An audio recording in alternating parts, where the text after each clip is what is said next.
ఓరుగల్లు వాసుల ఇలవేల్పు దైవం శ్రీ భద్రకాళి అమ్మవారి ఆలయంలో శాకాంబరి ఉత్సవాలు చివరి రోజు చేరాయి.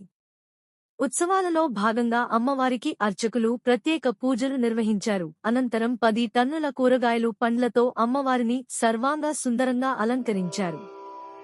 44 రకాల కాయగూరలు, 10 రకాల ఆకుకూరలు, 17 రకాల పండ్లుతో అమ్మవారిని అలంకరించారు.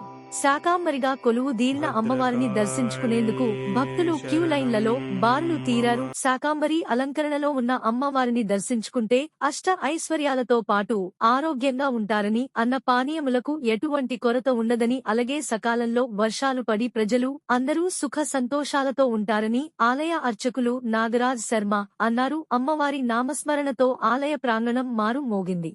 అమ్మవారి దర్శనం కోసం భక్తులు ఆలయ ప్రాంగణంలో బారులు తీరిన భక్తులకు ఎటువంటి ఇబ్బందులు కలవకుండా మంచి నీటి సౌకర్యంతో పాటు మజ్జిగ ప్యాకెట్ల వితరణ చేసిన ఆలయ అధికారి